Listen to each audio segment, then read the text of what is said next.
اللهم صل على محمد وعلى آل محمد كما صليت على إبراهيم وعلى آل إبراهيم إنك حميد مجيد.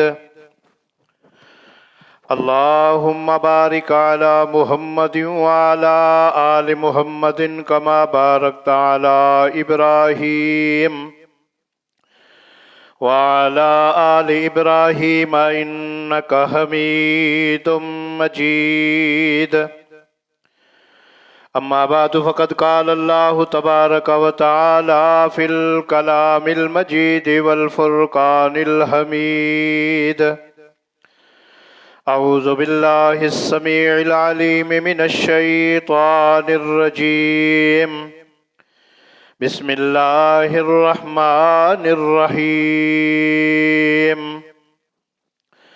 إن الله يأمر بالعدل والإحسان وإيتاء ذي القربى وينهى عن الفحشاء والمنكر والبغي يعظكم لعلكم تذكرون. صدق الله العظيم. وبلغنا رسوله النبي الكريم ونحن على ذلك لمن الشاهدين والشاكرين والحمد لله رب العالمين. بے شک اللہ تبارک و تعالی تم کو احسان کرنے کا اور انصاف کرنے کا اور رشتہ داروں کو دینے کا حکم دیتے ہیں، فحاشی، بریائی اور سرکشی سے روکتے ہیں۔ اللہ تم کو نصیحت کرتا ہے تاکہ تمہیں یاد دہانی حاصل ہو۔ ہر قسم کی حمد و ثنا، کبریائی، بڑائی، بادشاہی، شہنشاہی، ہر قسم کی تعریف اللہ سبحانہ و تعالی کے لیے ہے، جو تمام جہانوں کا خالق اور مالک اور رازق ہے، جو اپنی ذات اور صفات میں وحدہ لا شریک ہے۔ درود و سلام کے انگنت کلمات سید المرسلین، امام المتقین، امام المواحدین، میرے اور آپ کے پیر و مرشد سیدنا محمد الرسول اللہ صلی اللہ علیہ وسلم کی ذات بابرکات کے لیے ہے، جس کو اللہ رب العزت نے اپنی مخلوق کے لیے ہادی بنا کر بھیجا۔ دعائے رحمت اور بخشش اہل بیت رسول، صحابہ کرام، تابعین، اولیاء کرام اور ائمہ دین کے لیے ہے، جن کی کوشش سے اللہ کا دین ہمارے تک پہنچا۔ مختصر حمد و ثنا کے بعد کلام مقدس کا 14واں پارہ سورہ نحل آیت نمبر 90 تلاوت کی ہے۔ ہمیشہ کی طرح دعا ہے اللہ جل جلالہ میں عاجز کو اپنے کلام کے اس ٹکڑے کے مطابق بیان کرنے کی توفیق عطا فرمائے۔ جو میں کہوں آپ سنیں، اللہ ہم سب کو سمجھ نصیب فرمائے، پھر تا زندگی عمل کرنے کی توفیق عطا فرمائے۔ حضرات ذی وقار، اللہ سبحانہ و تعالی نے دین اسلام کے ذریعے ہم پر بہت بڑا احسان فرمایا ہے۔ اسلامی تعلیمات ہمارے لیے دونوں جہانوں کے لیے کامیابی کے ضامن ہے، لیکن افسوس اور ظلم کی بات یہ ہے کہ آج کل 95% مسلمان اسلامی تعلیمات سے ناواقف ہوتے ہوئے سراسر اسلام کے خلاف زندگی بسر کرتے ہیں۔ اسلام کے من جملہ احکامات اللہ کی طرف سے جو ہمیں ملے ہیں، ان میں سے ایک حکم یہ بھی ہے کہ ہم دنیا کی جو زندگی ہے اس کو درجہ احسان پر فیض کرتے ہوئے بسر کریں، یعنی ہر ایک کے ساتھ احسان والا معاملہ کریں، احسان کے ساتھ پیش آئیں، لیکن موجودہ مسلمانوں کی اکثریت اگر دیکھا جائے تو ذرہ برابر احسان والا معاملہ ان میں نظر نہیں آتا، بلکہ احسان کی جگہ ظلم، زیادتی اور مفادات نے لے لی ہے۔ یہی وجہ ہے جس کی وجہ سے ہم سب سے بڑی بربادی کا سامنا کر رہے ہیں۔ آج آپ اپنی سیاست، معیشت اور معاشرت میں احسان والا معاملہ کریں، احسان کرتے ہوئے لوگوں کے ساتھ پیش آئیں، تو انشاءاللہ العزیز پورے کا پورا ماحول خیر و برکت سے مالا مال ہو جائے گا۔ اللہ سبحانہ و تعالی نے اپنے قرآن کے اندر کئی مقامات کے اوپر احسان کے جو فوائد ہیں ان کا ذکر کیا ہے، اور احسان کی جو اہمیت ہے اس کو بیان کیا ہے۔ آج انشاءاللہ العزیز میں بھی آپ کے سامنے یہی ارادہ لے کر آیا ہوں کہ احسان کے معاملہ میں آپ حضرات کو آگاہ کروں کہ اللہ رب العزت احسان کا ہمیں حکم دیتے ہیں، احسان کرو۔ احسان کس چیز کا نام ہے؟ نمبر 2، جب ہم احسان کریں گے اللہ کے ساتھ اور اللہ کی مخلوق کے ساتھ تو انشاءاللہ العزیز اللہ بھی ہمارے ساتھ احسان کریں گے، دنیا کے اندر بھی اور آخرت کے اندر بھی۔ اللہ رب العزت سے یہی دعا ہے، اللہ ہم سب کو احسان کرنے والا بنائے اور اللہ ہم سب کو محسنین میں شامل فرمائے۔ حضرات ذی وقار، سب سے پہلے احسان کا معنی اور مفہوم کیا ہے؟ امام الاولیاء حافظ ابن قیم رحمۃ اللہ علیہ نے اپنی کتاب مدارج السالکین کے اندر احسان کے معنی بیان کرتے ہوئے لکھتے ہیں کہ احسان جو ہے وہ ابدیت کی اعلیٰ منزل ہے، یعنی وہ انسان جو اپنے اندر احسان پیدا کرتا ہے وہ ابدیت کے اعلیٰ مقام کو پہنچ جاتا ہے۔ نمبر 2، ایمان کا خلاصہ ہے، ایمان کی روح ہے اور ایمان کا کمال درجہ ہے احسان کرنا۔ اگر میں یہ کہوں کہ اکثر عبادات کی بنیاد جو ہے وہ جذبہ احسان پر ہے، جتنی بھی ہم عبادات کرتے ہیں ان کی جو بنیاد ہے وہ جذبہ احسان پر ہے۔ عمومی طور پر احسان کا معنی ترجمہ کیا جاتا ہے نیکی۔ جتنے ہمارے مفسرین ہیں، محدثین ہیں، جنہوں نے قرآن کی تفسیر کی ہے، احادیث کا ترجمہ کیا ہے، جہاں بھی قرآن حدیث کے اندر یہ لفظ وارد ہوا ہے احسان کا، انہوں نے احسان کا ترجمہ اکثر مقام کے اوپر نیکی ہی کیا ہے کہ احسان کے معنی ہے نیکی۔ یہ معنی اپنے لحاظ سے عمومی طور پر درست ہے، احسان کا معنی نیکی ہے، لیکن احسان کے کئی اور اسلوب ہیں جو متعدد معنی کے لیے استعمال ہوتے ہیں۔ یعنی احسان کے مفہوم کے طور پر 3 اہم معنی اور بھی ہیں جن کا ابھی آپ کے سامنے میں تذکرہ کرتا ہوں۔ نمبر 1، احسان کا مادہ حسن سے ہے، یعنی ہر خیر کے کام کو سنوار کے کرنا، خوبصورتی سے کرنا، ہر کام کو کرتے ہوئے درجہ کمال تک پہنچانا۔ مسلمان کی زندگی میں جو بھی نیک اعمال ہیں یا وہ نیک اعمال کرتے ہیں ان کا تعلق چاہے عبادات سے ہو، چاہے اخلاقیات سے ہو یا معاملات سے ہو، اس قدر وہ شوق اور ذوق سے کریں اور محبت سے کریں کہ ان کی ادائیگی میں حسن پیدا ہو جائے، وہ عمل خوبصورت نظر آئے، اور وہ اپنی ادائیگی کے اعتبار سے اس درجہ کمال تک پہنچ جائے کہ آپ کو بھی اچھا لگے اور معاشرے میں بھی وہ اچھا نظر آئے۔ لیکن افسوس سے یہ کہنا پڑتا ہے، آپ سروے کر لیں، مسلمانوں کی موجودہ حالت دیکھ کر افسوس آتا ہے، آپ کو اکثر لوگ نیکی کے کاموں میں جلدی، تیزی اور بے ترتیبی کے ساتھ راہ روی نظر آئے گی۔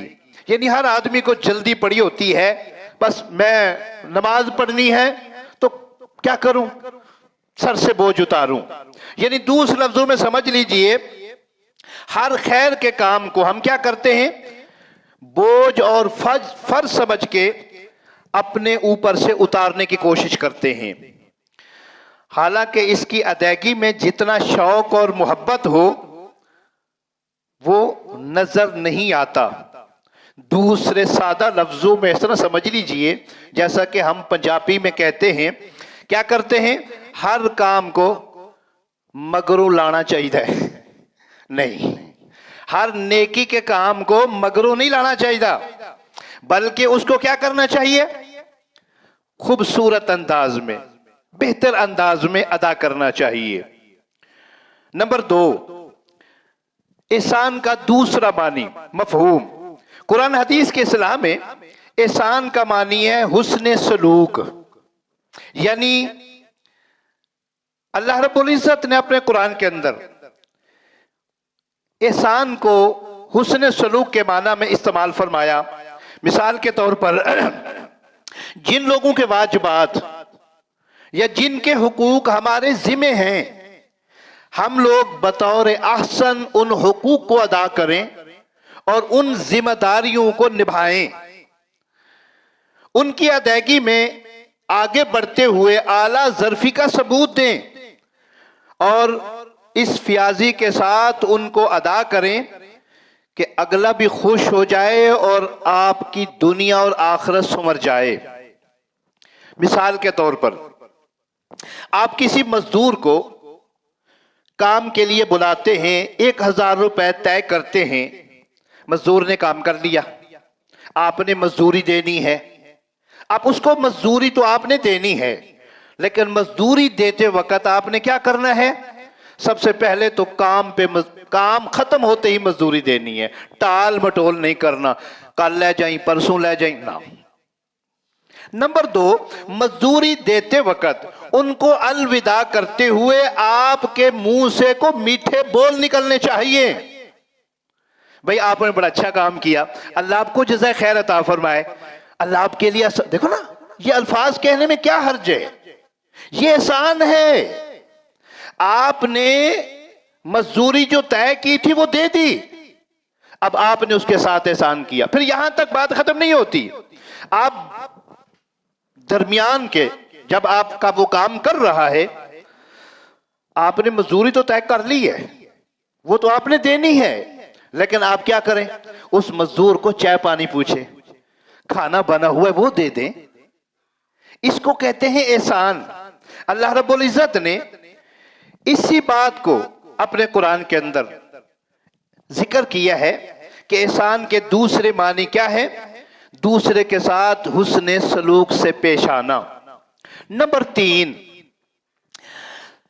سیدنا جبرائیل علیہ السلام کی ایک بڑی مشہور حدیث ہے، اس کے اندر احسان کے معنی کیا ہے، سید الملائکہ سیدنا جبرائیل علیہ السلام نبی علیہ السلام کی خدمت عالیہ میں حاضر ہوئے، پیش ہوئے، آپ سے چند سوال کیے۔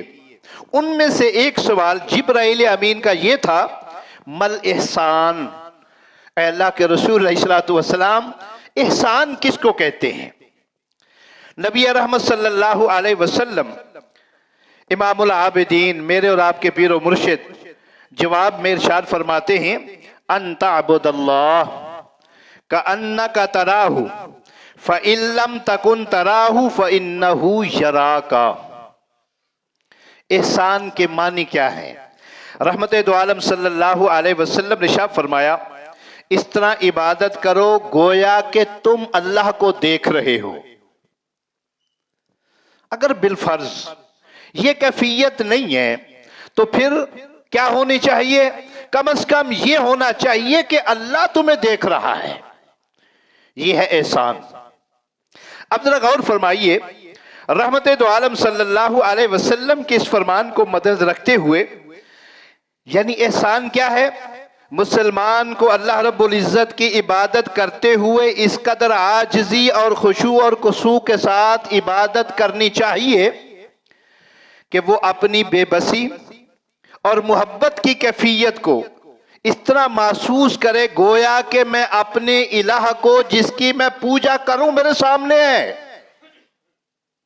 اگر بالفرض ایسا ممکن نہیں تو پھر کم سے کم یہ ہونا چاہیے کہ اللہ مجھے دیکھ رہا ہے، میں اپنے معبود کی نگرانی میں اس کی عبادت کر رہا ہوں۔ جب یہ کیفیت ہوگی نا، حقیقت بات کہہ رہا ہوں، اس عبادت کے اندر خشوع اور خضوع بھی ہوگا، توجہ بھی ہوگی، اس کے اندر پیار محبت اور ذوق بھی ہوگا، اور وہ عبادت اعلیٰ درجے کے کمال کو پہنچے گی۔ اس میں مقصد یہ نہیں ہے کہ ہم نے اپنے رب کو دیکھنا ہے، نہیں، مطلوب یہ ہے کہ مسلمان عبادت کرتے ہوئے اپنے اوپر وہ ہیبت، وہ کیفیت طاری کرے گویا کہ وہ عبادت کرتے ہوئے اپنے نور ایمان سے اس درجہ پر فیض ہو چکا ہے کہ اپنے رب کی گویا وہ کیا کر رہا ہے؟ رب کو دیکھ رہا ہے، رب کا دیدار کر رہا ہے۔ اگر یہ نہیں تو کم از کم یہ ہو کہ رب مجھے دیکھ رہا ہے۔ اگر یہ کیفیت اور یہ عبادت ہوگی اس طرح کہ میں اپنے الہ کی نگرانی میں عبادت کر رہا ہوں، تو حقیقت بات ہے اس کے اندر کیا ہوگا؟ خلوص بھی ہوگی، محبت بھی ہوگا، اور اسی چیز کا نام احسان ہے جو کہ آج میں بیان کرنا اپنا ارادہ رکھتا ہوں۔ حضرات سامعین، آپ حضرات نے یہ تین مفہوم جو میں نے احسان کے بیان کیے ہیں وہ آپ نے سنے ہیں۔ اب ہر مسلمان کو چاہیے کہ اللہ کی عبادت کرے، اس کے اندر بھی احسان ہونا چاہیے۔ نمبر دو، اللہ کے بندوں کے ساتھ بغیر ذاتی مفاد اور دنیاوی اغراض کے اللہ کے بندوں کے ساتھ بھی کیا کرے؟ وہ احسان کرے۔ اگر یہی معاملہ ہمیشہ اپنی زندگی میں اپناتا ہے تو حقیقت بات کہہ رہا ہوں، دنیا آخرت کے اندر وہ آدمی کامیابی کی منزلوں کو چھوتا ہے۔ اللہ رب العزت نے ایسے لوگوں کی تعریف کی ہے اپنے قرآن کے اندر، کیسے لوگوں کی؟ جو احسان کرتے ہیں، چاہے وہ اللہ کا معاملہ ہو یا اللہ کی مخلوق کا معاملہ ہو۔ چلتے ہیں قرآن کی طرف، سورہ نساء 5واں پارہ آیت نمبر 125 کے اندر اللہ رب العزت ارشاد فرماتے ہیں وَمَنْ أَحْسَنُ دِينًا مِّمَّنْ أَسْلَمَ وَجْهَهُ لِلَّهِ وَهُوَ مُحْسِنٌ وَاتَّبَعَ مِلَّةَ إِبْرَاهِيمَ حَنِيفًا وَاتَّخَذَ اللَّهُ إِبْرَاهِيمَ خَلِيلًا۔ اللہ رب العزت ارشاد فرماتے ہیں وَمَنْ أَحْسَنُ دِينًا، پتہ ہے سب سے بہترین دین کس آدمی کا ہے؟ سب سے بہترین دین کس آدمی کا ہے؟ ممن اسلم وجہہ للہ، اللہ فرماتے ہیں اس آدمی کا دین بہترین دین ہے جو اپنا چہرہ اپنے رب کے سامنے جھکا لیتا ہے، اپنے آپ کو اپنے رب کا فرما بردار بنا لیتا ہے، اور ہوتا کیا ہے؟ وَهُوَ مُحْسِن، وہ محسن ہے، احسان کرنے والا ہے، اللہ کے ساتھ بھی اللہ کی مخلوق کے ساتھ بھی۔ اللہ کے ساتھ احسان کیا ہے؟ اللہ کی عبادت کرتا ہے خلوص کے ساتھ، محبت کے ساتھ، دل لگی کے ساتھ اور بڑی خوبصورتی کے ساتھ۔ اللہ کی مخلوق کے ساتھ کیا احسان ہے؟ ان کے ساتھ صرف لین دین نہیں ہوتا بلکہ لین دین کے بعد کیا کرتا ہے؟ ان پر احسان کرتا ہے، جیسا کہ میں نے مثال کے طور پر سمجھایا۔ اور اللہ فرماتے ہیں وَاتَّبَعَ مِلَّةَ إِبْرَاهِيمَ حَنِيفًا، یہ آدمی وہ ہے جو ابراہیم علیہ السلام کے دین کی پیروی کرنے والا ہے۔ اور ابراہیم کون تھے؟ وَاتَّخَذَ اللَّهُ إِبْرَاهِيمَ خَلِيلًا، ابراہیم وہ تھے جس کو اللہ نے اپنا دوست بنا لیا۔ کیا سمجھے ہو؟